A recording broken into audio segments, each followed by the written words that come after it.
On se retrouve dans quelques instants avec nos envoyés spéciaux. Vous allez voir ces images absolument incroyables, exclusives, tout simplement parce que dans LC Midi, on est dans la plongée dans une Syrie sans Bachar el-Assad. Regardez ces images, ce sont celles tournées il y a quelques dizaines de minutes dans le palais présidentiel sur les hauteurs de Damas. Peut-être le lieu le plus gardé jusqu'à présent, le plus sécurisé, le plus emblématique de ce pouvoir sans partage qui a régné pendant 50 ans sur le pays. On va retrouver Arthur Saradin puisque c'est avec lui que l'on va faire cette visite exceptionnelle et c'est lui qui a pu pénétrer dans ce palais. Arthur, c'est à vous. Oui, je me trouve dans un lieu qui est entièrement abandonné et qui était pourtant, il y a 48 heures, encore le lieu le plus sécurisé peut-être de toute la Syrie. Il s'agit du palais présidentiel de Bachar el-Assad. Autour de moi, eh bien, des pièces gigantesques, ces coupoles, ce marbre, ces luminaires, des meubles en marqueterie dans à peu près toutes les pièces, dont certaines ont été pillées par des habitants qui sont rentrés dans la première fois dans ce lieu qui était interdit pour la plupart des Syriens. Ils ont volé de la porcelaine ou des objets qui appartenaient au régime ou à la famille Assad. Pour l'instant, ils sont partis. Le lieu est sous contrôle d'HTS, le groupe rebelle qui a pris la ville hier après-midi. Et donc, pour l'instant, on ne peut voir dans quelques couloirs que des membres armés de l'organisation. Il faut voir à quel point ce château, en tout cas ce palais, est immense. Il fait plusieurs hectares. Il est le symbole aussi d'une opulence du régime, là où la crise frappait la Syrie depuis des années. Et disons qu'aujourd'hui, quand on voit ce palais entièrement vide, entièrement désert, on voit à quel point le régime a comme disparu en seulement 24 heures. On ne les voit plus, les soldats du régime dans les rues, on ne voit plus la police. Et les lieux qui autrefois faisaient la grandeur du pouvoir de Bachar el-Assad sont aujourd'hui complètement déserts, presque fantomatiques. Merci beaucoup Arthur Saradin, qu'on retrouvera bien évidemment dans LCI Midi. Xavier, absolument extraordinaire, ce lieu vide. Totalement vide. Peut-être à l'image de ce qu'était le pouvoir de Bachar el-Assad. Pas celui que nous, d'ici, nous voyons ou que l'on croyait voir, mais la réalité, en fait. Un lieu fantomatique. Vide, et le bureau, au milieu de nulle part. Et un lieu peuplé de fantômes, les 500 000 morts depuis le début de la révolution syrienne, éliminés par les nerfs vides de Bachar el-Assad. C'est extraordinaire qu'Arthur ait pu filmer ces images au lendemain du pillage, de l'invasion par les Syriens de ce palais. Et là, on voit qu'il n'y a plus personne. Qu'en fait, le service d'ordre d'HTS a réussi à préserver ces lieux sans que les pillages ne continuent, sans que les gens ne s'y installent. C'est chez eux en fait, c'est le palais du pouvoir, c'est un palais du peuple syrien. On voit aussi la démesure, on a vu les images des garages avec ces dizaines et dizaines de Ferrari, d'Aston Martin stationnés là pour le bon plaisir de la famille de Bachar el-Assad. En fait, c'est 54 ans, si je compte bien, de dictature qui s'écroule en moins de 12 jours. Et puis là, avec la prise de Damas, quasiment sans combat, il n'y a pas eu de combat qui s'écroule en 24 heures. Avec quelque chose, Martine, assez extraordinaire, c'est qu'il n'y a pas ou très peu de dégâts. Que ce soit dans, on a vu ces images notamment hier, la résidence privée de Bachar el-Assad, ou ce palais, même ce bureau, il n'est pas cassé, il n'est pas dévasté. On est loin des images que l'on a pu voir des palais de Saddam Hussein ou du maître de Tripoli. Oui. Comme si, finalement, il fallait absolument soigner l'image de cette prise de Damas. Et ça, c'est très très important, puisque on ne cesse de l'investiguer. C'est l'image qui compte pour Al-Joulani, enfin Ahmed al-Shara maintenant, de son nom officiel et plus respectable que celui du djihadiste. Ce palais vide, effectivement, vous avez raison de le souligner, il est à l'image de ces forteresses vides, de ces dictatures qui s'écroulent comme des châteaux de cartes, alors que finalement la scène internationale feint de les respecter encore. Mais ça veut dire encore, si je me souviens bien, ce palais est au-dessus et s'érige sur un mont qui s'appelle le mont Kassioun. Et le mont Kassioun, c'est le mont de la cruauté. Et quand j'étais allée à Bagdad, vous voyez, ma langue fourche à Damas. Il y a des parce similitudes. que bien entendu, il y a des similitudes et il y a des flashbacks comme ça. Et ce nom m'avait frappé parce que dans la chape de peur qui recouvrait couvrait la capitale à l'époque, où les gens me murmuraient d'ailleurs « on n'est pas prêt à mourir pour Téhéran ». Ça c'était quelques dizaines finalement de jours avant la guerre civile, avant qu'elle n'éclate. Il y avait cette cruauté partout. Et qu'il soit sur ce mont, pour moi, c'était le symbole de la puissance de la terreur, vraiment. Vos réactions sur ces images que l'on découvre. Alors c'est la suite logique, hein. On va retrouver dans quelques instants les premières images de cette capitale libérée aux côtés des combattants ou des djihadistes, on les appelle comme on veut, on aura l'occasion d'en reparler dans LCI Midi, mais d'abord ces images. Peut-être même juste, si on devait en choisir une, ce serait ce bureau. Ce bureau vide, il n'y a rien autour, regardez. Écoutez, pour moi, la chute de Boucher de Damas, c'est la joie.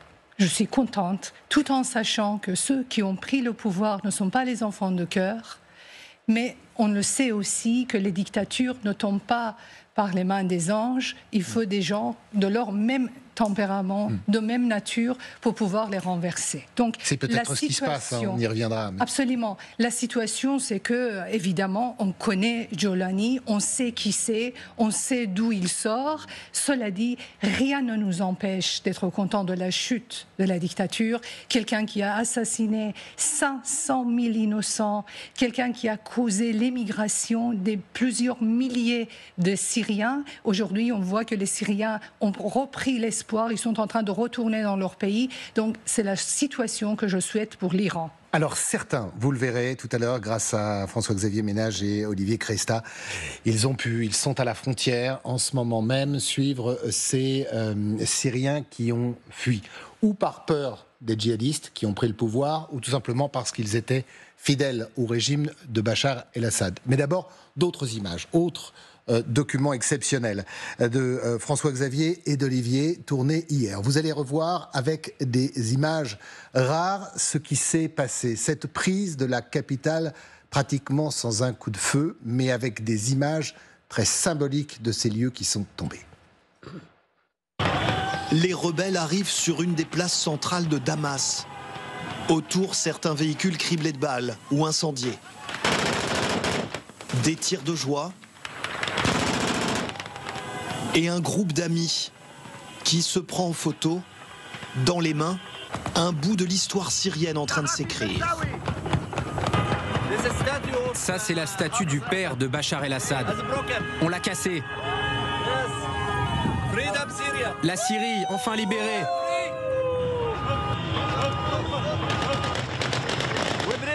La Syrie est libre. On a déboulonné sa statue. Autre ambiance, beaucoup plus tendue. Ces hommes armés investissent le bâtiment de la sûreté criminelle, un des symboles du régime sanguinaire de Bachar el-Assad.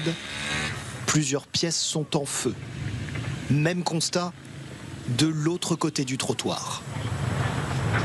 Voilà ce qui reste de ce bâtiment des douanes qui est en feu ici dans le centre de Damas. Et pour que vous compreniez la situation, à l'instant où l'on se parle, eh bien écoutez, il y a des pillages qui ont lieu et souvent notamment depuis les ministères, par exemple au niveau des douanes. Regardez, c'est un carton dans lequel restent des affaires qui avaient été confisquées ces derniers mois par les douaniers et les habitants se servent, il n'y a pas d'autre manière de parler. Et puis aussi, toujours et encore, ces dizaines et ces dizaines de véhicules de l'armée. Des véhicules abandonnés en pleine rue, y compris ce char toujours armé qui appartenait aux loyalistes fidèles à Bachar el-Assad. Ce chien d'Assad a assassiné notre peuple. Il a égorgé notre peuple. Qu'il soit damné à tout jamais. À côté, nous retrouvons cet homme. Il dit avoir été victime du régime de Bachar el-Assad, tabassé en prison, un impact de balle dans la nuque. Quel est votre nom ? Mon nom est Lou Bachir. On est enfin au cœur de notre révolution. J'espère que la suite sera meilleure pour nous. Maintenant, on sait que si on veut donner naissance à nos futurs enfants, ils auront enfin un avenir. Ce n'est pas comme avant. Les jours à venir seront meilleurs. Dis vive la Syrie. Vive la Syrie! Dans un mouvement inverse, eux s'apprêtent à fuir en taxi en portant des vivres. Ce sont des pro-Assad, plus aucun checkpoint dans la ville. Regardez par exemple ce poste qui était tenu par des loyalistes et qui a été, comme beaucoup d'autres d'ailleurs sur la route, abandonné. On va voir à l'intérieur à quoi ça ressemble. Vous voyez ici une personne qui est partie en laissant encore quelques-unes de ses affaires. Presque 16 heures, le couvre-feu va démarrer dans quelques instants, décrété en urgence par les rebelles. Sans appareil d'État, ils préviennent les habitants via les réseaux sociaux. Surgissent alors des combattants de retour d'Alep et qui vont désormais régner sur Damas. Je ne peux pas dire ce que je ressens. Je n'y arrive pas, tellement je suis ému. Les plus de 2 millions d'habitants de Damas disent au revoir à un demi-siècle de régime sans partage du clan Assad, père et fils. Un des symboles de la chute de Bachar al-Assad, vous voyez ici ce camion militaire qui a pris feu, il a été laissé, abandonné par les forces loyalistes. Juste à côté, vous avez des bases militaires. Des bases considérées il y a peu comme imprenables, aujourd'hui en feu. De l'autre côté de la route, les mêmes fumées envahissent ce qu'il reste du régime Assad. On a du mal à croire en ces images, pourtant elles sont bien réelles, général. On se souvient encore, il y a 48 heures, des grandes déclarations de militaires syriens qui disaient « Damas ne tomberait pas ». C'est un peu comme les images du palais de tout à l'heure, du vide, un château de cartes en fait qui s'est effondré. Alors il y a plusieurs paramètres qu'on doit prendre en compte. Les images qu'on nous présente, et je dirais l'absence d'exaction, l'absence de pillage d'une manière massive, montre aussi que les troupes emmenées par Joulani sont des troupes qui sont disciplinées. On ne se discipline pas du jour au lendemain. Ce qui signifie implicitement que c'est une offensive qui était préparée depuis bien longtemps, avec des troupes qui avaient été préparées pour cela. Ça, c'est un premier point. Le deuxième point, effectivement, on est avec un sentiment, je dirais, de surprise, mais ça, je crois que tout le monde l'a été, y compris les services de renseignement, sur, je dirais, l'absence de... Ça, on a du mal à le croire. On y reviendra, mais on a du mal à le croire quand même. Il y a effectivement, on savait qu'il y a un an, en gros, depuis un an, Joulani préparait ses forces, mais qu'il ait un tel succès, je pense que personne ne pouvait l'envisager, au moins de notre côté. Ou alors on s'est peut-être trompé, pardon, je vous laisse finir, général, sur le fait qu'il n'y avait pas d'armée syrienne. Alors, c'est ce qu'on dit aujourd'hui. C'est ce qu'on dit aujourd'hui. Maintenant, moi, j'ai une autre hypothèse, hormis le fait qu'on a suffisamment de témoignages disant que les soldats syriens n'étaient pas payés, qu'ils étaient affamés. Je ne suis pas certain que les troupes d'élite de Assad étaient dans cette condition-là, car a priori, des troupes d'élite, notamment chargées de défendre Damas, le frère, d'abord, de Assad, enfin de Bachar el-Assad, ils n'ont pas fait le job, apparemment. Mais ils sont partis, surtout. Justement, ils n'ont pas fait le job de protéger. Et là, je reviens à mon hypothèse, et qui a l'air petit à petit d'émerger, c'est que l'action militaire est la partie visible de l'opération, et que l'aspect subversion et arrangement avec l'encadrement, enfin l'environnement de Bachar el-Assad a porté ses fruits.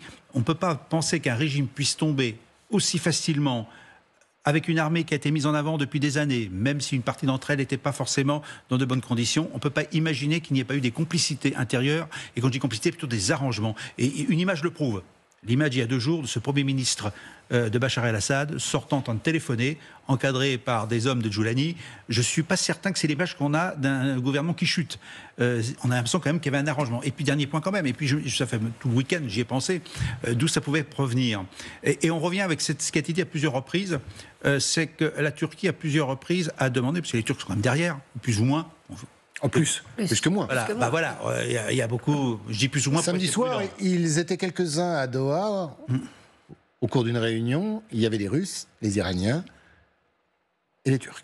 Oui, mais là, les Turcs... Le tour de table est vite fait quand même. Les Turcs, ça fait des mois qu'ils demandent que Bachar change de politique.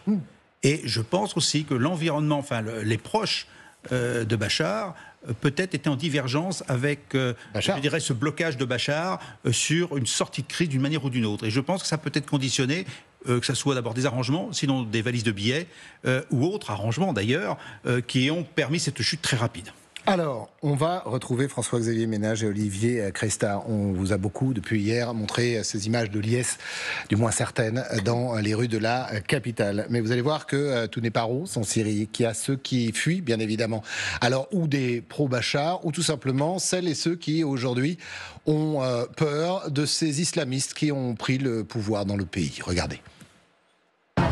On est cette fois-ci à la frontière entre la Syrie et le Liban. Regardez tous ceux qui veulent fuir la Syrie parce qu'ils ont peur, nous disent-ils, des violences et des exactions dans la capitale, notamment Damas. Ça, c'est des affaires pour les enfants, des couches et une bonbonne de gaz. Il n'y a plus de pain, il n'y a plus de magasins ouverts, il n'y a plus de sécurité, il n'y a plus rien. Je me suis dit qu'il était mieux de partir maintenant avec les enfants. Ces Syriens qui essayent de rentrer à nouveau au Liban. On va regarder ici, regardez la file d'attente. Ils sont plusieurs centaines à espérer regagner le Liban qui se trouve juste de l'autre côté ici. Alors on est avec Pascal Boniface, bonjour, merci beaucoup Pascal d'être avec nous. D'abord, on va parler de ce qui s'est passé, presque de cet acte fondateur du nouveau chef de la Syrie, cette libération sans compter les prisonniers avec parfois, et on le sait maintenant, des terroristes, certains d'ailleurs, et on l'a entendu, parlent français. Et bien évidemment, le djihad n'est jamais très loin quand on libère ce genre d'individus. Mais il y en avait d'autres dans les geôles de Bachar el-Assad. Mais d'abord, Pascal, je voulais vous entendre sur ces interrogations que l'on avait en plateau sur cette chute un peu miraculeuse de Bachar el-Assad ou alors largement négociée. Non, oui, effectivement, vous avez raison de parler enfin de miracle. En tout cas, c'était inattendu. Inattendu de la part de la plupart des chancelleries et de la part de Bachar qui pensait qu'il était, grâce à la répression, parce qu'il ne tenait que par la force, que par la répression, qui était solidement au pouvoir. En fait, quelque part, la bonne nouvelle, c'est que la répression ne suffit pas à se maintenir au pouvoir et que le tyran qui a le plus d'usage de la torture, de la répression, finalement, ne peut pas se maintenir éternellement au pouvoir. Après, bien sûr, l'interrogation, c'est que va donner le nouveau pouvoir? Alors, parmi tous les prisonniers qui ont été libérés, il y a peut-être effectivement, je pense que la plupart des djihadistes sont plutôt retenus en rétention par les forces kurdes et donc ils n'ont pas été encore libérés. Et en fait, il y avait des centaines, pour ne pas dire de milliers, de prisonniers qui étaient en prison uniquement parce qu'ils ont eu le malheur de déplaire à Assad ou à son entourage. Et ceux-ci sont plutôt des gens qui vont, espérons-le, retrouver une vie normale et échapper au centre de torture. Restez avec nous Pascal, on va voir justement ces images absolument incroyables. Abou Mohamed Al-Jouani, c'est ce qu'il avait promis quand il est arrivé, on l'a vu d'ailleurs hier, faire quelques pas et puis prendre la parole dans la plus grande mosquée de Damas. Et il y a eu cette décision, lui qui vient de Daesh et d'Al-Qaïda, libérer les prisonniers et notamment ceux qui se trouvaient encore hier soir dans l'un des symboles de la barbarie du régime d'Bachar el-Assad, l'abattoir humain, cette prison de Sadnaya. Regardez ce reportage signé Benoît Cristal. Des bras derrière des barreaux. Et très vite, les rebelles syriens libèrent les premiers prisonniers de Sadnaya. Certains ne peuvent plus marcher. D'autres crient leur nom sans comprendre ce qu'il se passe. Bachar est parti. Voici ce que certains appellent l'abattoir syrien. 37 ans de torture et d'exécution sommaire ici. Un labyrinthe tellement immense que ces rebelles doivent consulter les plans. Parfois, ils doivent aussi creuser à la recherche de cellules enterrées. Les gars, j'entends quelqu'un. Des équipes cynophiles ont même été dépêchées sur place. Il y a 7 ans, Amnesty International avait publié ce rapport basé sur des témoignages d'anciens détenus. 11 000 opposants au régime y auraient été pendus en 4 ans. La prison de Sadnaya, c'est une machine à broyer les êtres humains. La torture, les mauvais traitements, les détenus obligés de violer leurs co-détenus, des détenus violés, la privation de nourriture, d'eau, d'accès à des soins de santé. Qui sont tous ces prisonniers? Des opposants politiques, des femmes, parfois des djihadistes, mais aussi d'anciens militaires syriens. Ce pilote de chasse avait refusé de bombarder des civils dans les années 80. Il a passé 43 ans en prison avant d'être libéré hier. Alors c'est ça aussi, bien évidemment, c'est peut-être ça, surtout le régime de Bachar el-Assad. On parlera de ceux qui ont remplacé ces 50 ans d'horreur, de dictature. Mais d'abord, il y a quand même ce constat. Parce que, j'allais dire, on a tous, oui, tous les pays occidentaux, la France aussi, on a travaillé, on a non pas cautionné, mais on est parfois et à certains moments, on a été aux côtés de Bachar el-Assad. Oui, absolument. En 2008, il a été reçu tout de même le 14 juillet par Nicolas Sarkozy, si j'ai bonne mémoire. Mais ces images, elles sont bouleversantes parce que c'est faux s'enterrer, c'est le symbole. Bien sûr qu'on est en plein dans ces jours premiers de la révolution dont on ne sait pas comment elle va tourner. On est vraiment dans la symbolique la plus totale et ça nous marque parce que nous ne savons pas et en même temps nous savons ce que ça évoque. Ça évoque la soif de liberté et la torture des peuples. Et tout ce qu'on peut souhaiter, vraiment, quand on voit ces images, quoique ces gens qui rampent, qui sortent de la nuit et qui ont été libérés par ceux dont on espère qu'ils ne deviendront pas de nouveaux bourreaux et qu'ils respecteront l'altérité, on ne peut qu'être totalement ému, tressaillir, et spécialement sur cette rive française qui a trop fait de concessions et qui s'est trop trompée sur le Moyen-Orient et trompée aussi de tous côtés, de toutes les rives, sur tous les bords, puisque n'oublions pas finalement, quand même, je tiens à le rappeler une seconde, que le front Al-Nosra, djihadiste, donc d'où est sorti Mohamed Al-Joulani, a été adoubé quand même par Laurent Fabius. Front d'ailleurs qu'il a créé. Al-Nosra, le parti, ces 3 lettres aujourd'hui que tout le monde prononce, c'est tout simplement l'émanation de ce groupe terroriste, l'un des pires d'ailleurs, peut-être, marqué sur la liste noire des États-Unis, sur la nôtre aussi. D'ailleurs, aujourd'hui, nous avons quelques interrogations et on y reviendra sur cet individu qui, aujourd'hui, est à la tête de la Syrie en essayant de faire disparaître son passé. Revenons quand même sur ces images. Elles vous évoquent quoi ?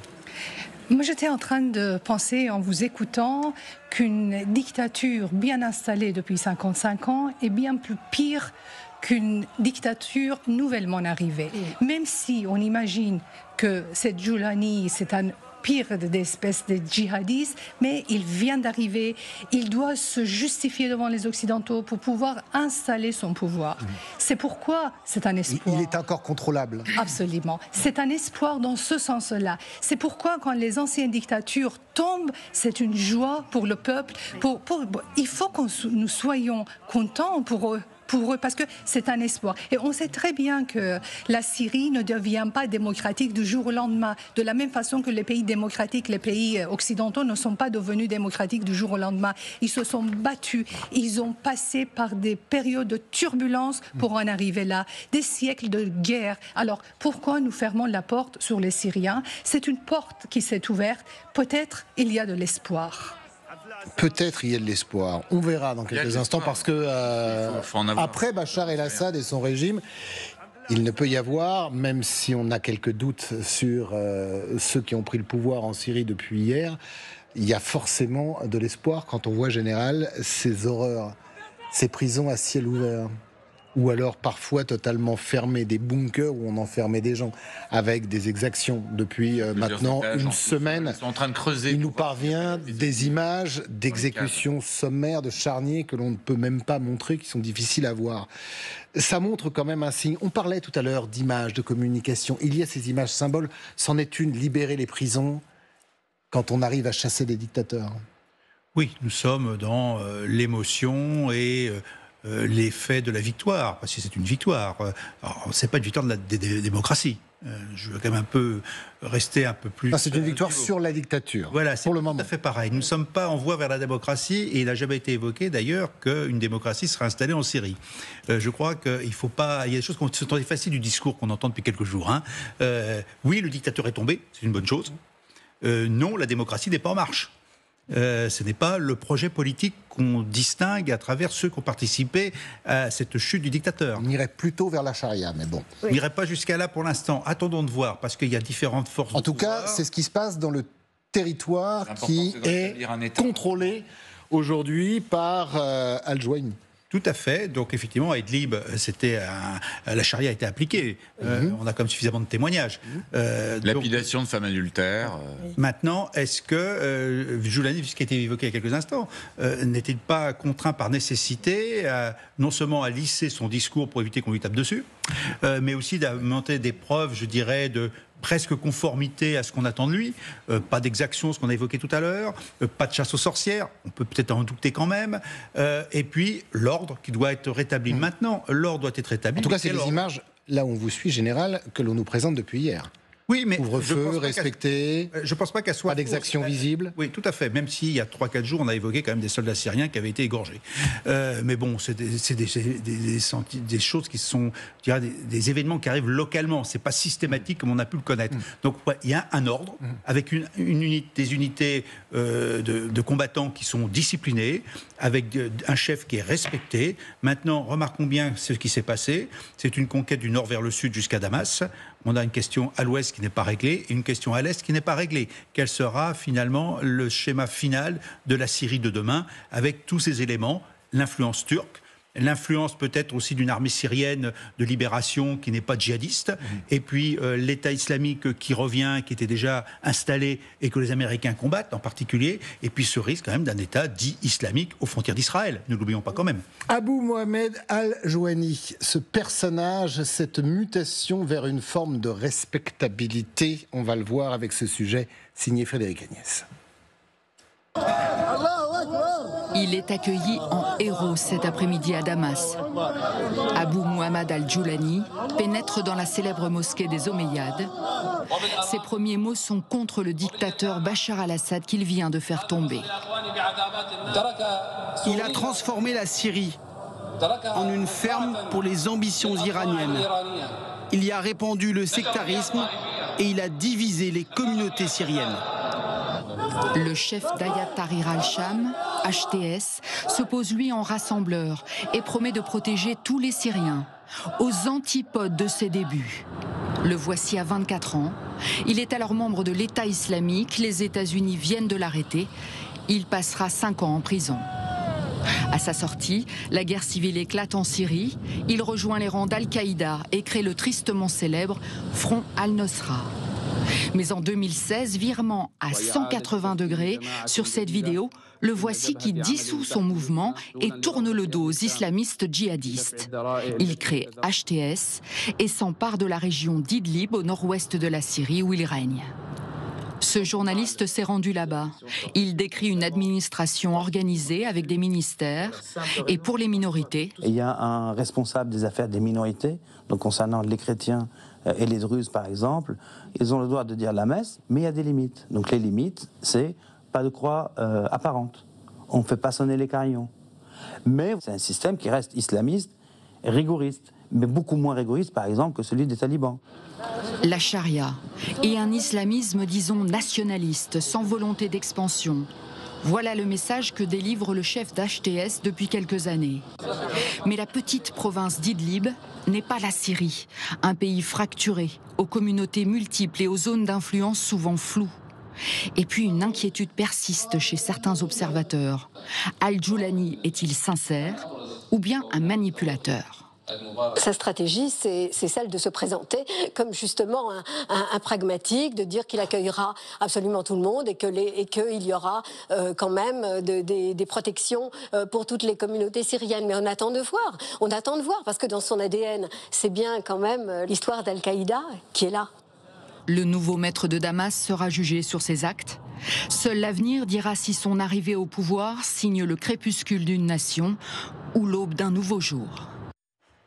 Et dans ce reportage signé Frédéric Agnès, vous avez reconnu Martine Gosselin qui est sur ce plateau. Alors tout à l'heure, nous étions avec Fabrice Balanche, qui est un professeur, directeur de recherche à l'université Lyon 2, auteur de Les leçons de la crise syrienne. Il était totalement d'accord avec vous, chère Martine, il allait même plus loin. Il disait que Joulani était un faux-né, que c'était un terroriste pur et dur, et que de toute façon, il n'avait qu'un but, récupérer le pouvoir, et même si on n'allait pas jusqu'au califat, ça y ressemblait. Pascal Boniface, votre sentiment sur ce personnage et ce qu'il veut réellement faire si jamais on le laisse faire? Écoutez, je ne le connais pas personnellement, donc il est difficile de me prononcer. En tout cas, la variable, ça sera... Est-ce que son nationalisme est important? Parce que si vraiment il est aussi nationaliste qu'on le dit, eh ben, il aura intérêt à ne pas remettre les mêmes erreurs que l'État islamique, qui se pensait indéboulonnable, qui pensait avoir une assise territoriale et qui s'est mis tout le monde à dos à faire des choses inacceptables. Donc il devra laisser un peu d'espace, ne serait-ce que s'il veut que la Syrie renaisse de ses cendres, que l'économie redémarre, que les différentes composantes de la mosaïque syrienne puissent retravailler ensemble. Il ne pourra pas imposer de façon la plus extrême son idéologie passée. Il devra composer avec, d'une part, les réalités syriennes, d'autre part, les réalités internationales.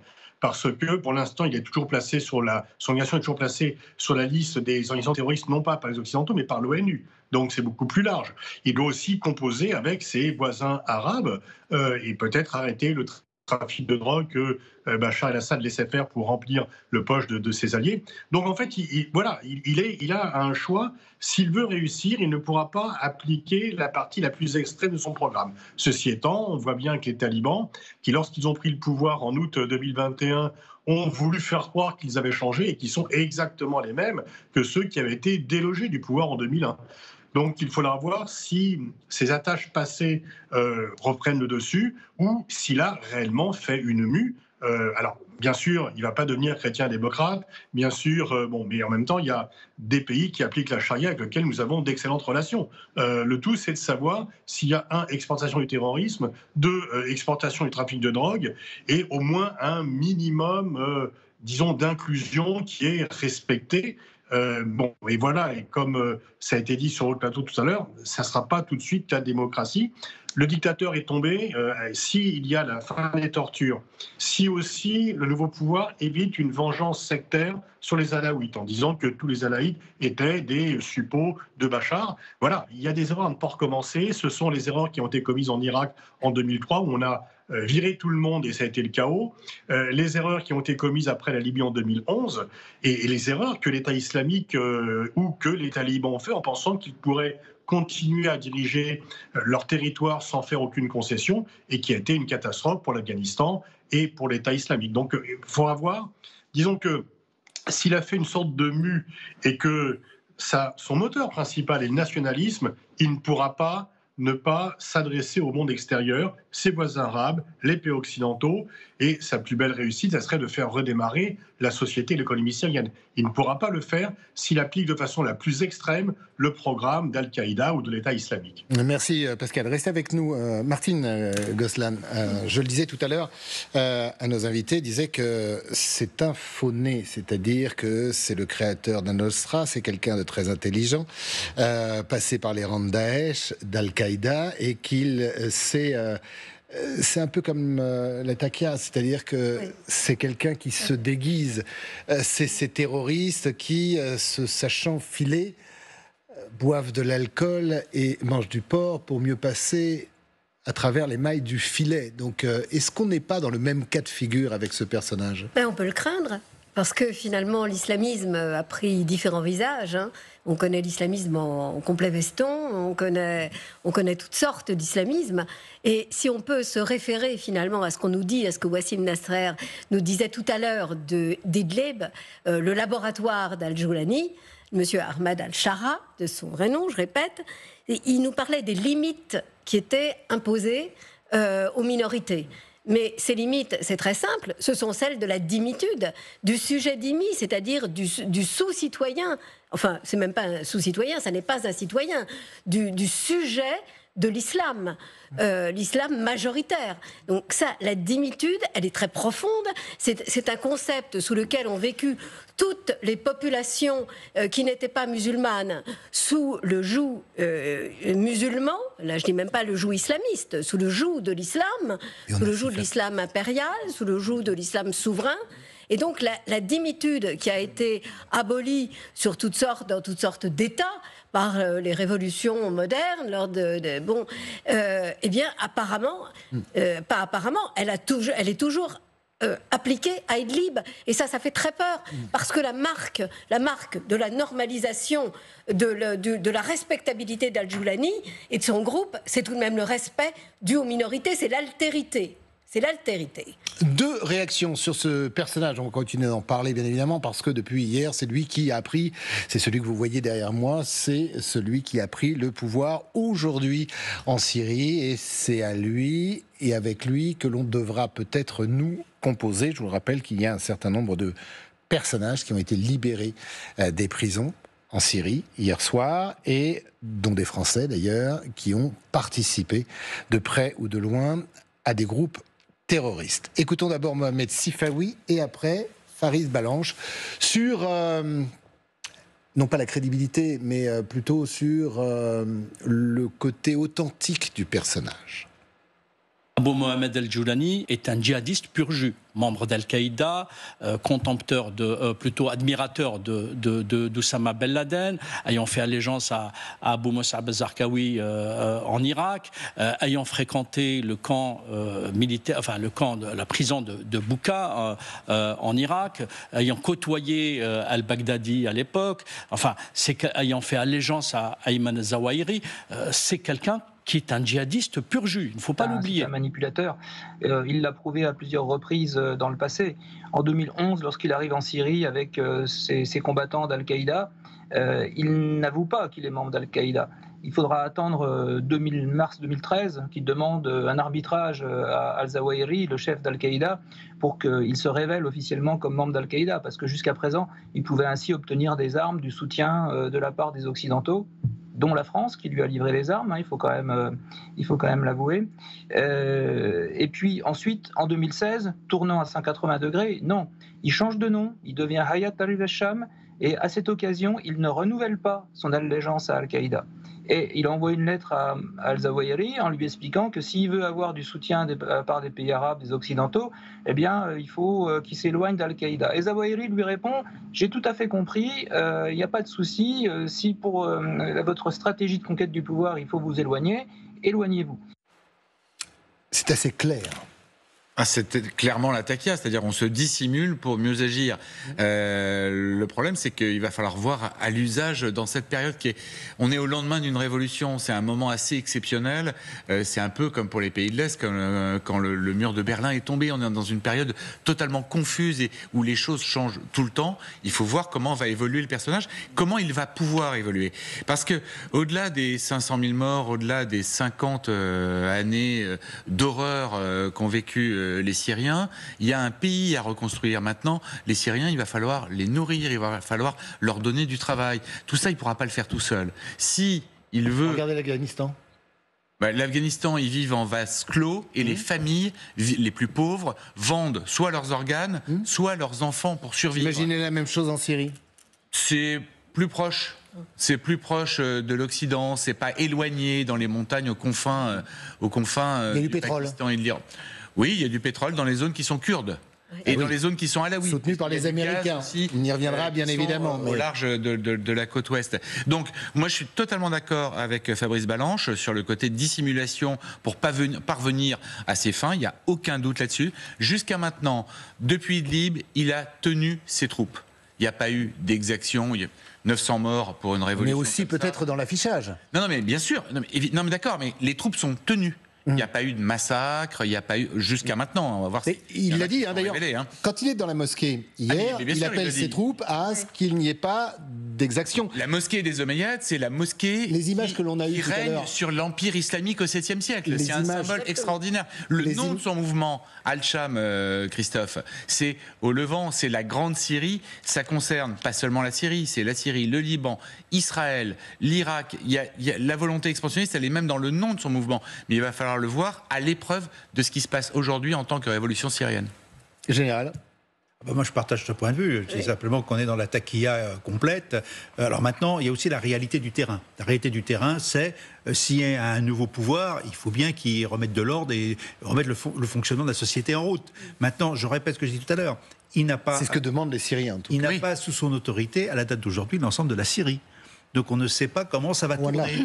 On a quand même la zone kurde qui est importante, et puis la zone ouest. On sait déjà qu'il y a des frictions entre son mouvement et les Kurdes. Différents Ce qui veut dire qu'il faudra bien qu'il impose son autorité. Et comme on voit dans cette région comment on fait la guerre, on doit bien se douter que ce qui se passe correctement à la date d'aujourd'hui, il n'est pas sûr que ça se passe aussi correctement dans les semaines qui viennent. Parce que les guerres qui se font dans la région sont des guerres où on n'hésite pas à éliminer l'autre d'une manière particulièrement horrible. Ne nous faisons pas d'illusions. Son pouvoir aujourd'hui n'est pas affirmé. On le voit à Damas, si on parle de Damas, c'est la capitale, mais ce n'est pas la Syrie sous son autorité. Donc là, dans les semaines qui viennent, je pense qu'on va avoir des changements, peut-être en bien, on n'en sait rien. Mais tout état de cause, ce n'est pas un État démocratique qui se met en place. Il y a des villages druzes sur le Hermon qui ont été attaqués. Et c'est ce qui a provoqué aussi l'intervention israélienne. Hein, parce que ça, c'est très important. Les chars israéliens sont rentrés en Syrie. Oui.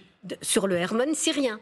Donc ça, c'est quand même quelque chose. Aussi dans le Golan également. Oui, bien sûr, c'est ça. Mais c'est cette zone. C'est-à-dire c'est ce qui était la zone tampon, mais ils ont pénétré en territoire syrien, en dehors de la ça, zone. Benyamin Netanyahou. C'était pas arrivé depuis 70 ans. Non, c'était pas arrivé. C'est une façon de récupérer aussi une partie du territoire. Regardez ce que vous voyez comme image d'ailleurs. Ce sont des frappes israéliennes, oui, mais sur Damas. Aussi. Sur Damas, ouais, sur notamment des bases, sur des positions et sur des stocks d'armes et notamment de missiles iraniens qui se trouvaient dans la région. Oui, général. Il y a une raison très simple, c'est qu'Israël ne veut pas que ce mouvement qui prend le pouvoir soit en mesure d'attaquer Israël demain. Ouais. On est bien d'accord. Bien sûr. Armes chimiques, roquettes, missiles, notamment stockés par le Hezbollah. C'est bien pour ça que Benyamin Netanyahou a donné l'ordre à ses troupes hier, de façon à essayer de recréer une zone tampon, parce que c'est également... Parce que l'armée régulière syrienne s'est retirée, donc il fallait bien combler le vide, le temps que quelque chose d'autre se mette en place. Et il y a encore eu des... Je voudrais vous entendre juste. Alors, village druze. On est dans la taquilla. On est dans la dissimulation, on est dans le mensonge, mais il faut quand même tenir compte d'une chose. On n'est pas dans l'islam traditionnel pur et dur. Dans l'islam traditionnel, la question de prendre le pouvoir et mentir à tout prix face aux Occidentaux n'existe pas. On est dans une nouvelle forme de religiosité qui est prête à mentir, qui est prête à tout faire des concessions, des compromis pour installer son pouvoir. C'est la raison pour laquelle je reviens sur ma thèse. La région est en train de sortir de la religion. Cette religiosité que vous voyez, cet islamisme pur et dur que vous voyez, ça n'a rien à voir avec l'islam ancien, traditionnel, ce discours ancien. Mais quelle différence, pardon, je m'adresse à la spécialiste, quelle différence alors avec cet islam qui est prêché par Daesh, Al-Qaïda, qui était prêché par Al-Nosra, qui est le mouvement qui a été créé par ce personnage que vous voyez qui est aujourd'hui à la tête de la Syrie? Est-ce qu'il y a une différence? Est-ce qu'il est prêt à renoncer à ses fondamentaux, à ce qu'il a fait vivre jusqu'à maintenant pour avoir le pouvoir? Ce sont des gens, que ce soit Al-Qaïda, que ce soit Daesh, que ce soit la République islamique, que ce soit le monsieur Al-Jolani, on est en face de ceux qui se réclament de l'islam, mais qui sont prêts à tous les compromis du monde pour installer leur pouvoir. Donc, on est en face d'une religiosité qui est profondément politique. C'est la politique qui est à l'intérieur de leur religion. Et c'est la raison pour laquelle je défends la thèse de la sortie de la religion. La région, ça fait longtemps qu'elle est sortie de la religion.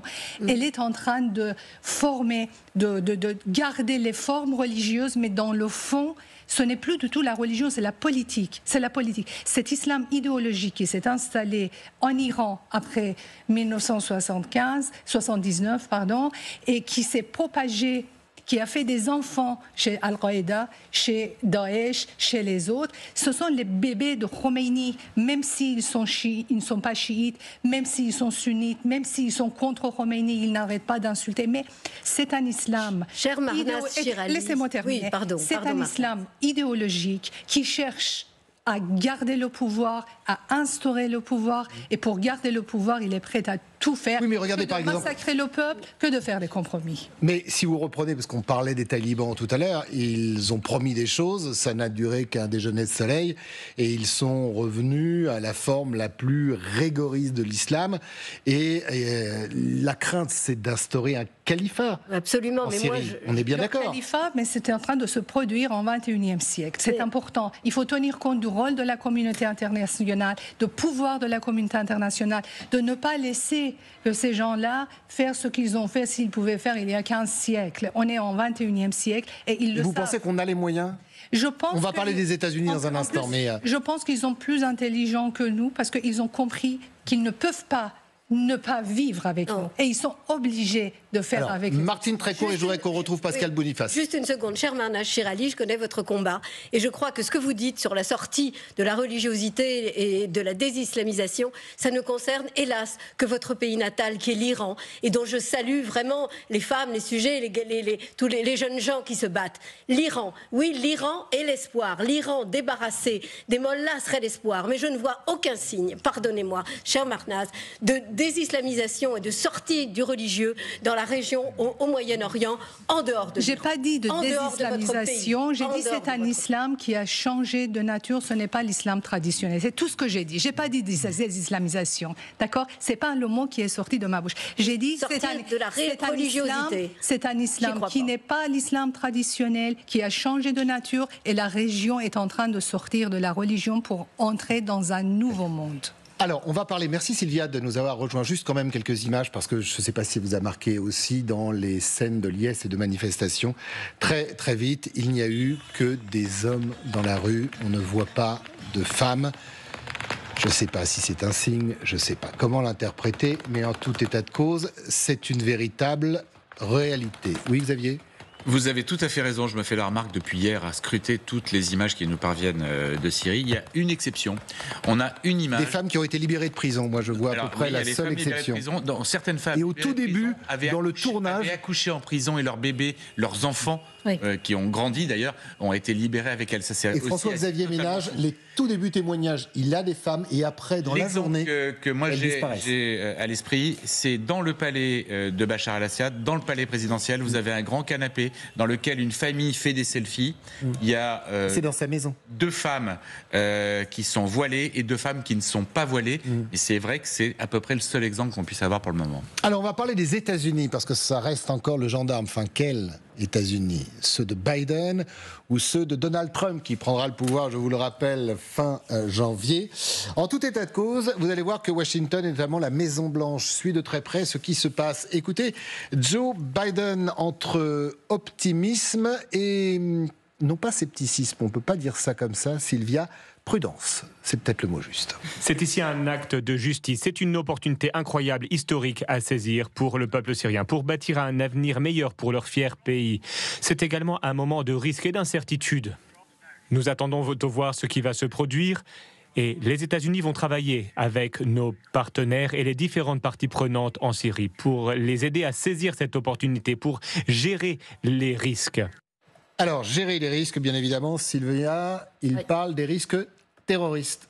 Oui, effectivement, et dans l'allocution de Joe Biden, effectivement, même s'il y avait des notes d'espoir pour le peuple syrien, les États-Unis ont également souligné le passé terroriste de certains de ces groupes rebelles. HTS était autrefois une filiale d'Al-Qaïda et les liens sont rompus aujourd'hui, mais le groupe reste désigné comme terroriste par Washington. Washington qui, selon le New York Times, a fait passer des messages aux rebelles via le gouvernement turc.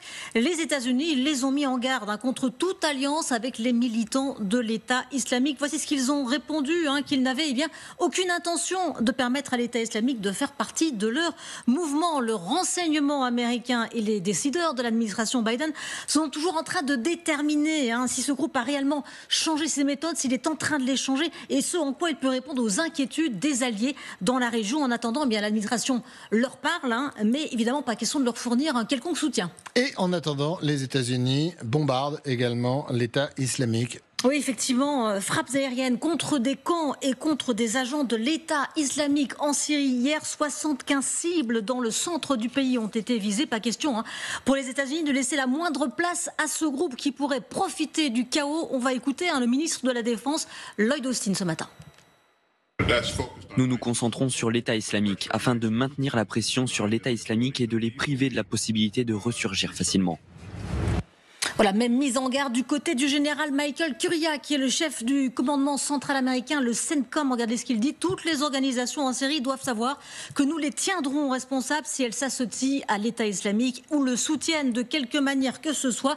Les Américains, pour cela, ont aussi aidé leur principal partenaire sur place. Ce sont les forces démocratiques syriennes, la milice qui est dirigée par les Kurdes. Ils ont notamment fourni du renseignement pour les aider à récupérer 2 villes dans l'Est. Vous les voyez, c'est Deir al-Zour et Abu Kamal, et ne pas laisser de la place à l'État islamique. Joe Biden, qui s'est aussi attribué ce week-end une partie du succès de la chute d'Assad, avec l'affaiblissement du soutien de l'Iran, du Hezbollah, de la Russie, mais sa position reste plutôt délicate, car vous le savez, dans 6 mois, il cède sa place à Donald Trump, qui a une toute autre idée du sujet. C'est le moins qu'on puisse dire, chère Sylvia. On verra dans un instant le tweet de Donald Trump qui dit « C'est pas mon problème, c'est loin, c'est pas l'Amérique, qu'il se débrouille ». Faut-il justement craindre les Américains ? Ils sont connus depuis la nuit des temps pour parfois mettre le bazar et quand ça va mal, partir de là où ils ont mis le bazar. Est-ce que vous avez des craintes, général ? Je ne fais absolument pas confiance aux États-Unis en général, dans la mesure où c'est d'abord leurs intérêts qui priment. Ensuite, il y a des déclarations politiques qui ont été évoquées. On parle des Kurdes, mais qui a laissé tomber les Kurdes en 2019 si ce n'est Trump ? Il ne faut quand même pas l'oublier. Les Kurdes aujourd'hui sont peut-être les plus proches alliés de l'Occident dans cette région.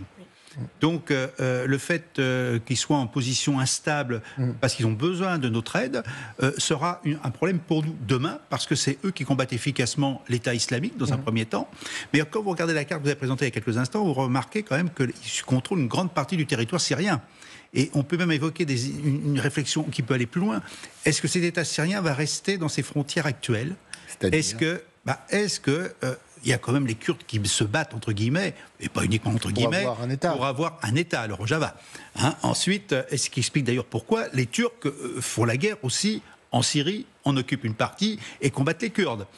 Et bien sûr, on ne fait pas beaucoup la morale aux Turcs non plus, dont on peut quand même soupçonner que dans l'ensemble de la guerre en Syrie, ils auront peut-être joué un rôle quand même. Voilà.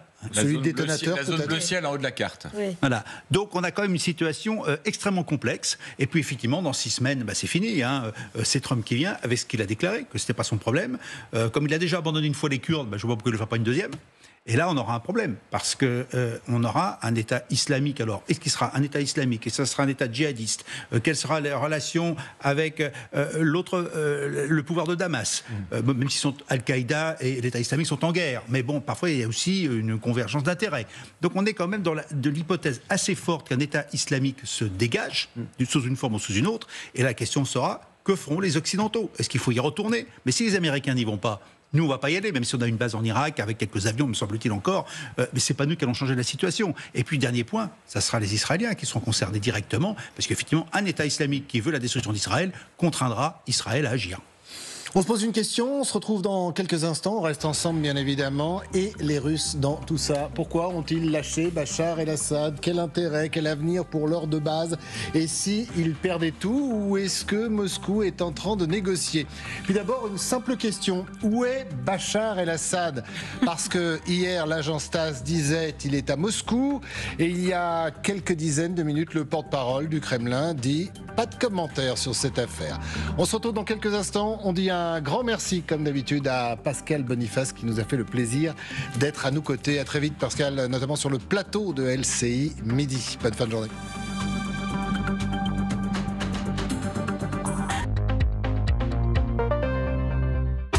Il fait beau, je sors, je trouverai le bon chemin.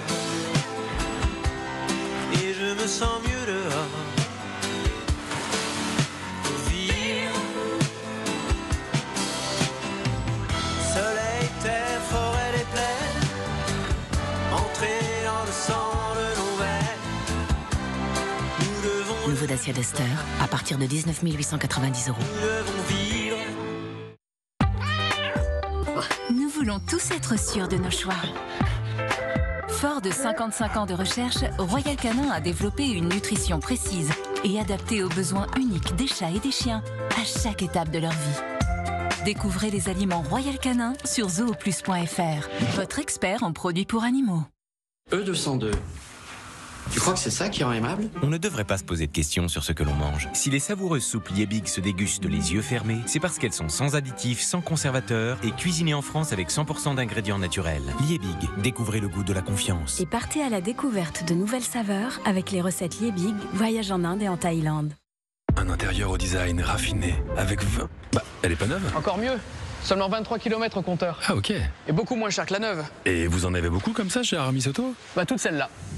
Ah oui, et jusqu'à 30% moins cher que leur valeur neuve. Aramis Auto. Pour garder la forme, j'agis. Pour assurer ma santé, j'agis. Pour mon entreprise, j'agis. Pour assurer mon avenir, j'agis. Épargne, retraite, assurance emprunteur, prévoyance, santé, AGIPI, agipi.com. Notre rituel débute par une simple touche. Partageons le plaisir d'un café préparé à la perfection. DeLonghi présente sa dernière innovation, la Specialista Touch. Perfetto. Ok, mucoviscidose. Tu nous as fait connaître l'épuisement, l'angoisse, la peur du lendemain. Oui, nous sommes nés avec toi, Muco. Mais nous sommes nés pour vivre avant tout, poursuivre nos études, aimer comme tout le monde, former un couple, réaliser enfin nos rêves et voir un jour nos enfants grandir. Muco, tu n'auras pas le dernier mot. Tu n'auras pas notre dernier souffle. Tu n'auras pas notre rage de vivre. Parce que nous sommes des milliers et qu'ensemble, nous pouvons te battre. Vaincre, ensemble, vivre avant tout. On existe. On n'est pas un numéro de contrat. On a quelqu'un, on a une relation humaine. Je suis là pour vous accompagner. Expliquez-moi ce qui vous arrive. C'est ça le cœur de notre métier. Aujourd'hui, je sais que la personne existe. C'est pas une intelligence artificielle, mais elle fait quand même du vachement bon boulot. Aujourd'hui, je fais ce métier et je le fais avec passion et avec la même envie chaque jour. Vous avez bien fait votre job. Quel que soit votre besoin, Ryobi One Plus a la solution. Avec sa batterie brevetée haute capacité, ses moteurs puissants qui offrent autonomie et flexibilité pour tondre, nettoyer, tailler, percer, couper, éclairer et bien plus encore. La solution pour tout et pour tout le monde. Avec plus de 200 outils alimentés par une seule et même batterie, pour chaque projet, il y a un Ryobi. En ce moment, découvrez dans nos magasins partenaires notre pack perceuse One Plus avec un compresseur offert. Et pour toujours plus de cadeaux, jusqu'à 50 € remboursés sur une sélection d'outils Ryobi à découvrir en magasin. Ça va, toi? Pas mal. Surtout depuis qu'on m'a refait la tête. J'ai rajeuni de 100 ans. C'est vrai, mais t'es toujours aussi vilain quand même. T'es dur. Fondation du patrimoine. Donnons un avenir à notre passé. Faites un don sur fondation-patrimoine.org. I'm free, like the river. Worries prey on oneself's troubled mind. Freer than the clock hands, taking away the times. Freer than the meaning of. La plus belle des réussites, c'est celle qui rayonne. Banque Populaire accompagne chaque jour 200 créations d'entreprises partout en France. Banque Populaire, la réussite est en vous. Soch présente.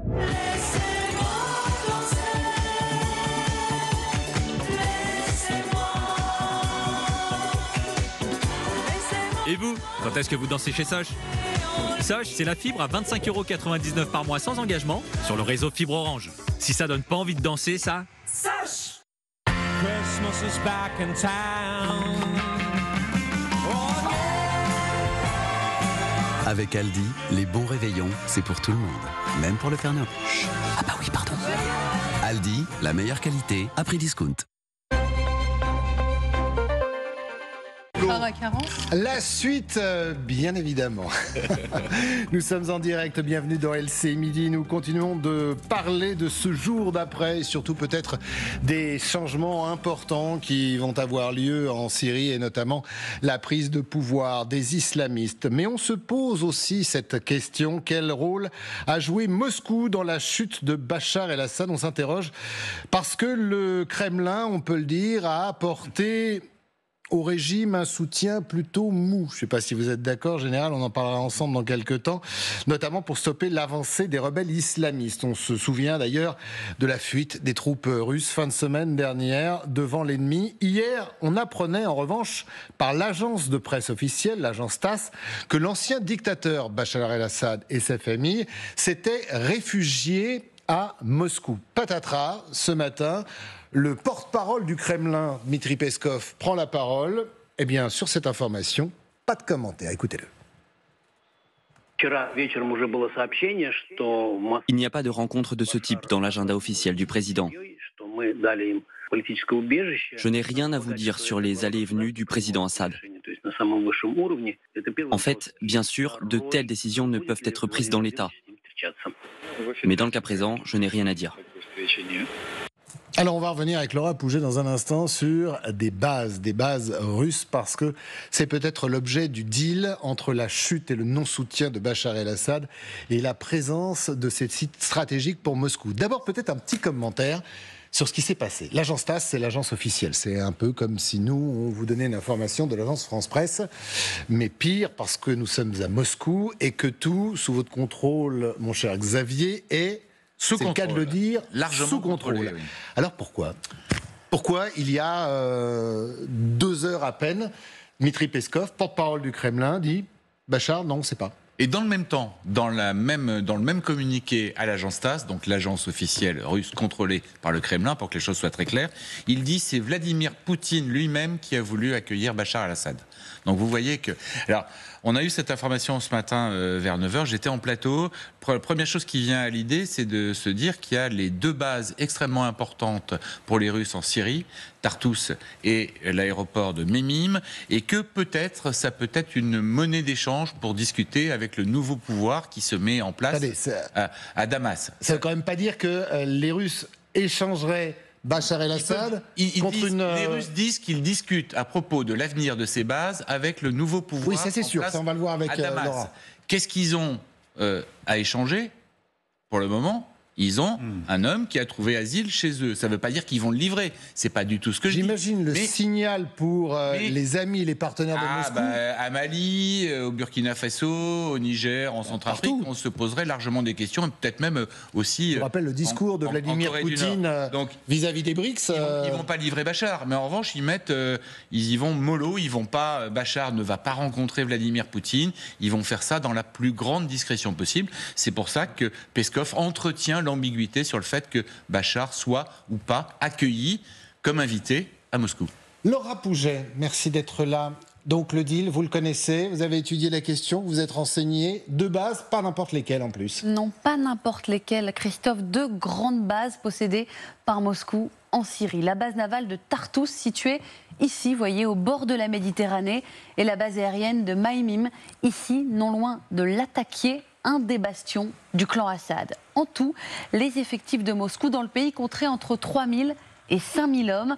Son activité militaire y était essentiellement aérienne via ses avions de combat ou ses navires armés de missiles positionnés au large de Tartous, justement. Cette base de Tartous que voici sur une image satellite datée du 6 décembre dernier, elle est née il y a bien longtemps, en 1971, après un accord conclu entre la Russie et la Syrie.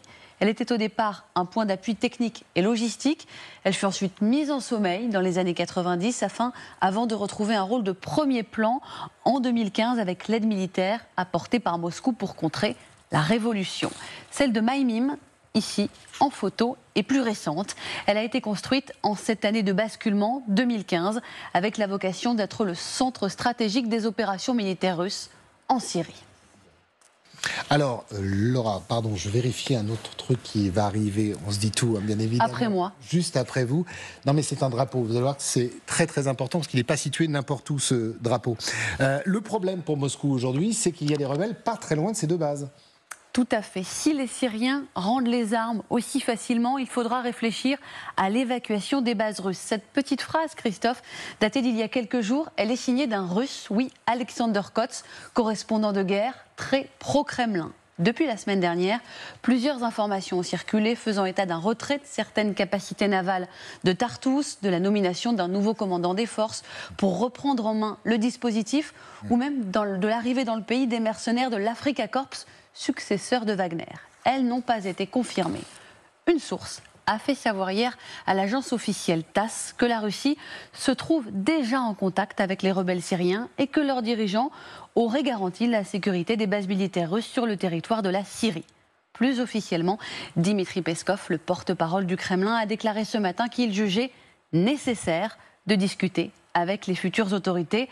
Il a refusé, vous l'avez dit, en revanche, de confirmer la présence de Bachar al-Assad et de sa famille à Moscou, annoncé hier par l'agence TASS. Je précise que cette photographie est datée de 2017.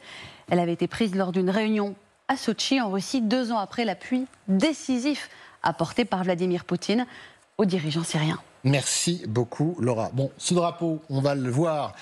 C'est peut-être pas le bon mot, mais on peut dire que Moscou prête allégeance au nouveau régime syrien. Regardez, il flotte effectivement sur le fronton de l'ambassade de Syrie à Moscou. Ce nouveau drapeau syrien avec 3 étoiles représentant les 3 plus grandes villes du pays. Tout à fait. Général, on a du mal à comprendre. Alors, à quoi joue Moscou aussi? Ils essayent de sauver des sites stratégiques, mais ces fameux rebelles,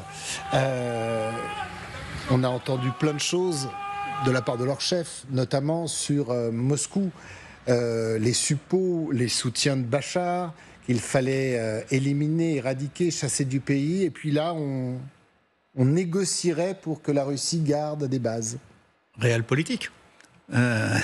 J'aime parfois votre cynisme.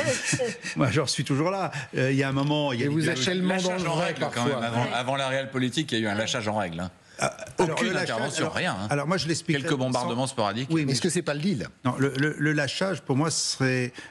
je me demande si les Russes avaient encore les capacités militaires d'intervenir efficacement sur le terrain. Simplement. C'est une question plutôt de disponibilité, dans la mesure que l'on sait, c'est que les Russes ont rapatrié des forces présentes en Ukraine. Au début de l'offensive, d'ailleurs, je crois qu'on était ensemble sur ce plateau, ils n'avaient envoyé que 4 chasseurs bombardiers. C'est quand même pas grand-chose de la part... Non, ils étaient au service minimum. Pas forcément parce qu'il y a eu un choix politique, ça je peux pas le dire aujourd'hui. On a du mal à distinguer l'orientation politique, bien qu'avec le drapeau qu'on vient d'évoquer, qu'on vient de voir, montre bien que le choix est fait. Hein, on reconnaît l'autorité à Damas, ça c'est clair. Image qui date de ce matin. Voilà, donc c'est déjà un pas vers des relations, je dirais, apaisées. Malgré tout ce qui aurait pu être dit avant. Oui, parce que quand même, les Russes ont largement frappé les djihadistes depuis des années. Hein. Maintenant, je largement suis soutenu le régime de Bachar. Je suis presque convaincu que les capacités militaires russes étaient très affaiblies, non pas parce qu'elles avaient été affaiblies sur le terrain, mais parce qu'elles ont été enlevées. Que les Russes ont besoin de ces bases militaires pour rayonner sur la région, et que donc des accords, pour moi, je le disais il y a 3-4 jours, pour moi, je vois très bien des arrangements entre les djihadistes et les Russes, et qui vont trouver quelque chose.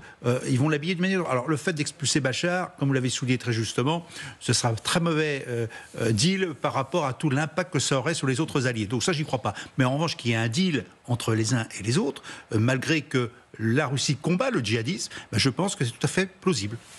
Votre analyse sur ce lâchage, ce deal possible entre Moscou et Damas, les nouveaux maîtres de Damas? De toute façon, la Russie n'a jamais été un allié solide pour aucun pays de la région. Jamais. Et je pense que la République islamique a vraiment tort de compter sur Vladimir Poutine comme soutien. Parce que Poutine est quelqu'un qui lâche immédiatement qui il veut quand la situation se présente, quand ses intérêts se présentent. Donc, compter sur le soutien de Poutine pour rester en place contre la volonté du peuple iranien, je pense que l'histoire de Bachar al-Assad, le sort de Bachar al-Assad devrait être une bonne leçon pour les dirigeants iraniens pour ne pas compter sur Poutine. Et on peut, pour finir, on peut attendre le même sort que Prigoujine pour Assad tôt ou tard à Moscou. Donc, il ne faut pas qu'ils prennent l'avion, si je vous ai bien compris. Si on va un peu plus loin, samedi soir à Doha, il y a une réunion. Et il paraît que ces discussions de Doha se poursuivent, où il y avait les Turcs, bien évidemment, en maître de cérémonie, il y avait la Russie, il y avait l'Iran, et on a négocié. Est-ce que vous imaginez une négociation entre les Russes et les forces rebelles, en disant on rentre tous nos soldats dans les bases, c'est ce qui s'est passé, on fait décoller aucun avion, Bachar el-Assad, on s'en occupera plus tard, et en échange, vous gardez nos points stratégiques dans la région, parce qu'il faut dire à nos téléspectateurs que, notamment l'une de ces bases, si elle est prise par l'ennemi, il n'y a plus d'accès pour la Russie à la Méditerranée. Je vous rappelle que déjà la Turquie s'est chargée de l'accès à la mer Noire. Ça ferait quand même beaucoup. Ce serait terrible pour Poutine. Vous pensez que ça peut être négocié, ça ? Moi, je pense qu'il y a plutôt, puisqu'on est dans les supputations, je peux aller un peu plus loin. Allez-y. Je peux dire quand même, j'ai l'impression qu'il y a une négociation entre les Russes et les Américains. Poutine est en train de vendre l'Iran et la Syrie pour sortir la tête haute de l'Ukraine. C'est intéressant, ça faudrait qu'on ait un peu plus de temps pour... Non mais toutes les hypothèses sont plutôt bonnes à prendre parce qu'on parle de la Syrie, mais c'est vrai que l'Iran sort très affaibli de ce qui se passe. Mais restons pour le moment sur nos Russes, qui lâchent quand même un vieil ami. Un vieil ami, mais ils ne peuvent pas lâcher leur présence historique en Orient. Ça au Levant. Ça, c'est pas possible. C'est pas possible. C'est pas possible. Et cela, bon, je suis d'accord avec vous, ils ne reculeront devant rien. Et là, on voit bien que finalement, cette espèce de sud global dont on nous a rebattu les oreilles ne repose sur rien. Un rassemblement d'intérêts quand il y a intérêt, c'est ça ? Voilà, exactement. Et une coalition des trahisons. Donc, on ne peut absolument plus compter sur quelque alliance que ce soit. Et je crois que de toute façon, je suis d'accord avec vous. Effectivement, Poutine est prêt à lâcher n'importe qui. Bachar, c'est un pion, mais il a toujours été un pion.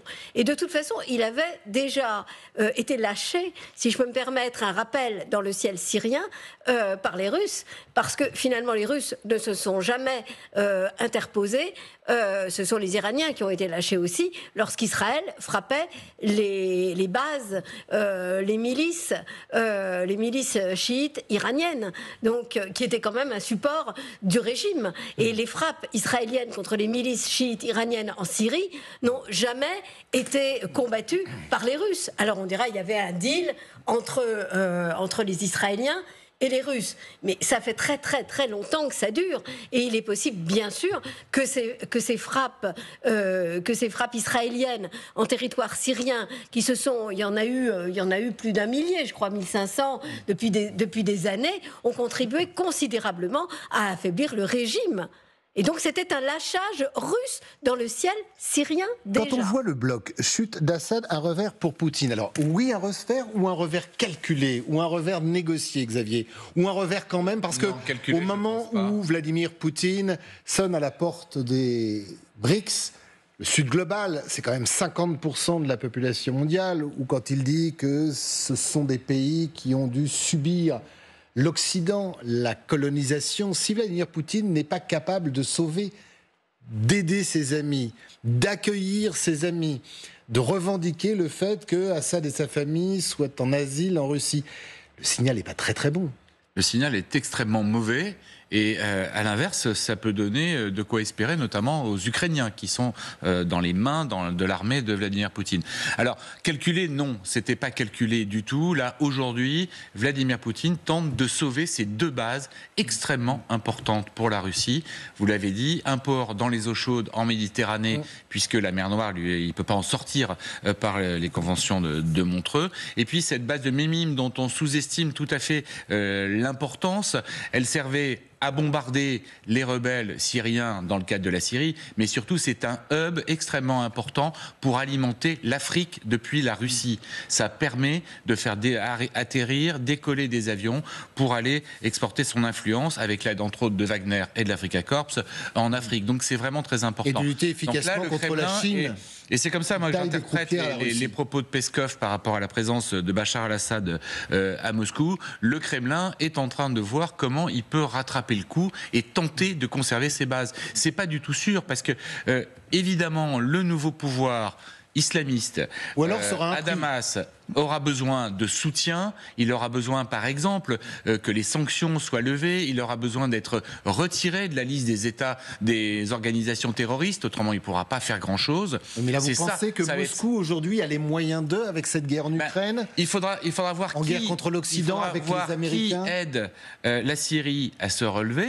Est-ce que ce sont les Occidentaux? S'ils le veulent, s'ils considèrent qu'on peut traiter avec Jolani, ce personnage passé de l'État islamique à Al-Qaïda, pour revenir chez lui en libérateur de son pays, ce à quoi personne ne croit vraiment, on l'a bien vu dans cette émission, ou est-ce qu'ils vont si les Occidentaux disent non, ils seront obligés de se tourner vers les Russes. Donc Poutine, là, il est dans une position attentiste, il n'en rajoute pas sur Bachar al-Assad, parce qu'il ne va pas aller lui serrer la main et faire un gueuleton avec lui en tant que boucher de Damas, responsable de la mort de 500 000 personnes. Enfin, le chiffre, il est quand même... Et son père, c'était à peu près le même chiffre. Hein. Depuis les années 70, on est quasiment aux millions de Syriens qui ont péri des mains de cette famille. Donc vous voyez quand même le traumatisme, il est énorme et fondamental. Donc vous n'imaginez pas Poutine contraint pour pouvoir sauver ses bases, son influence dans la région, devoir donner Assad? Lui qui est... Alors là, il perdrait tout crédit par rapport à ses alliés, mais... Non, en revanche, il y a aujourd'hui un deal qui se fasse sans aucun doute. Hein. On le voit bien, il est pris à la gorge. C'est la Après, surprise. quand on voit comment Poutine juge les tribunaux internationaux, bon... Voilà. Non, donc là, mais il n'y a pas de tribunal international. La question est de savoir comment on va pouvoir marier la carpe et le lapin entre les Russes d'un côté et les djihadistes de l'autre. Là, ça ne va pas être évident, mais je reviens à mon mot réel politique. S'il y a un intérêt partagé à ce qu'on fasse un deal, je pense que le deal aura lieu.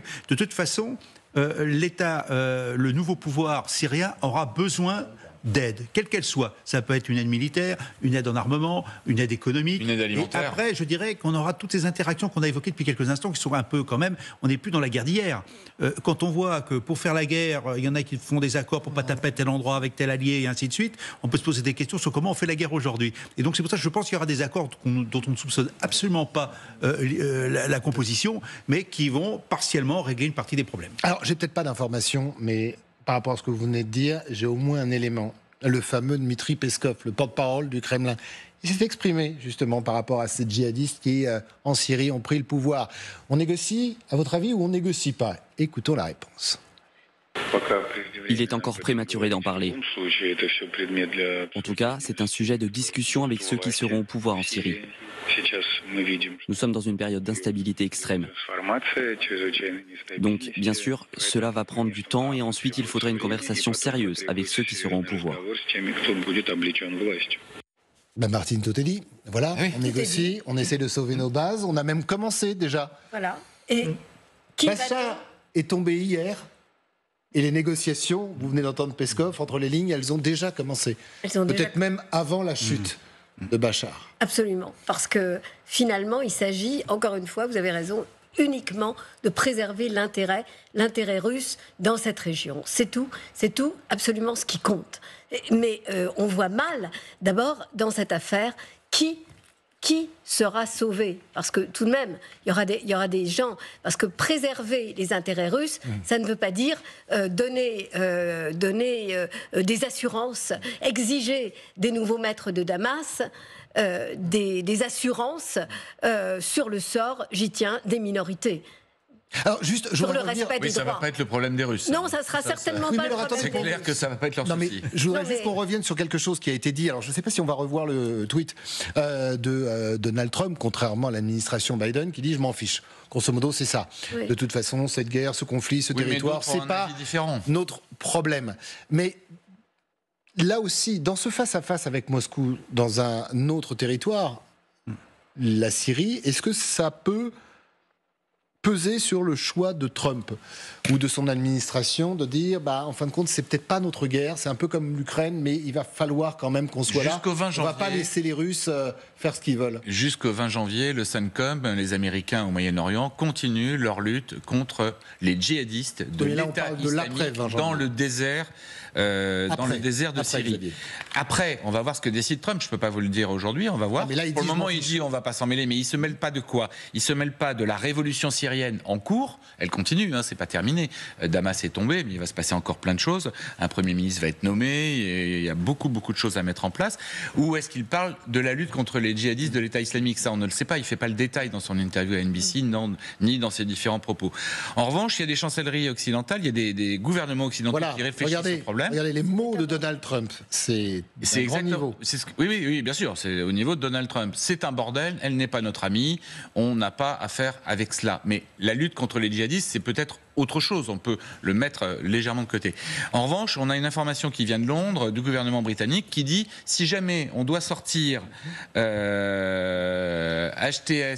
de la liste des États terroristes, il faut faire très très vite pour pouvoir aider la Syrie et pour ne pas être pris de court justement par d'autres. Sortir Al-Nosra de la liste des groupes terroristes. Si on veut coopérer avec eux en matière d'aide humanitaire notamment, on est obligé, autrement on ne peut pas. Ça fait mal parfois, notamment pour les familles de victimes du terroriste, que cette réelle politique. Vous avez tellement raison parfois, mon général.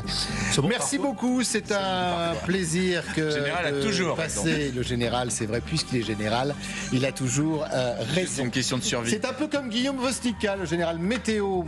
Merci Guillaume, vous prenez la relève, Magali Lunel aussi, et on se retrouve nous demain à midi. Excellent après-midi.